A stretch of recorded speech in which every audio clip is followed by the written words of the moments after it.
Operation Toofan the narco hunt 42 ദിവസം കൊണ്ട് ജനങ്ങൾ ഏറ്റെടുത്ത ഏറ്റവും വലിയ പദ്ധതിയായി മാറിയെന്ന് ആഭ്യന്തരമന്ത്രി രമേശ് ചെന്നിത്തല. ഓപ്പറേഷൻ തൂഫാന്റെ മധ്യ തിരുവിതാംകൂർ മേഖലാതല ഉദ്ഘാടനവും സ്വകാര്യ സ്ഥാപനങ്ങളിൽ ലഹരി ഉപയോഗത്തിനെതിരെയുള്ള നിലപാട് കർക്കശമാക്കുന്ന HR പോളിസി നടപ്പാക്കുന്നതിന്റെ ഉദ്ഘാടനവും നിർവഹിക്കുകയായിരുന്നു അദ്ദേഹം. കേരളത്തിലെ അമ്മമാരും സഹോദരിമാരുമാണ് ഓപ്പറേഷൻ തൂഫാന്റെ ഏറ്റവും വലിയ പ്രചാരകർ. അതിർത്തി കടന്നുവരുന്ന ലഹരിയെ തടയാൻ സംസ്ഥാന സർക്കാർ മാത്രം വിചാരിച്ചാൽ സാധിക്കില്ല. 5 ദക്ഷിണേന്ത്യൻ സംസ്ഥാനങ്ങളിലെ മുഖ്യമന്ത്രിമാർ ഒരുമിച്ച് കൈകോർക്കുന്ന ആവേശകരമായ സാഹചര്യമാണ് നിലവിലുള്ളതെന്നും രമേശ് ചെന്നിത്തല വ്യക്തമാക്കി.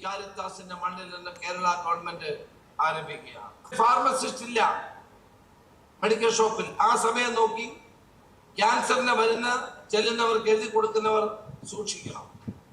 അതൊന്നും ഒരിക്കലും അനുവദിക്കാൻ പോകുന്നില്ല. ഓപ്പറേഷൻ തുഫാൻ നിങ്ങളുടെ പിന്നാലെ ഉണ്ടാവും. ആ നിലയിലുള്ള പ്രവർത്തനങ്ങൾ അവസാനിപ്പിച്ചേക്കണം.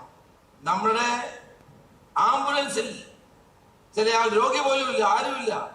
ഫോണടിച്ച് ലൈറ്റിട്ട് മയക്കുമരുന്ന് കൊണ്ടുപോകുന്ന 4 സ്ഥലങ്ങളിലാണ് പിടിച്ചത്. ഓപ്പറേഷൻ തുഫാന്റെ കണ്ണ് എല്ലായിടത്തുമുണ്ട്. ഇത് കണ്ണ് വെട്ടിച്ച് ചെറുപ്പക്കാരികളെയും വിദ്യാർത്ഥികളെയും വഴിതെറ്റിക്കാൻ ശ്രമിക്കുന്ന ഒരാളെയും ഞങ്ങൾ പോലീസ് വെറുതെ വിടില്ല, ശക്തമായി തന്നെ നേരിടും.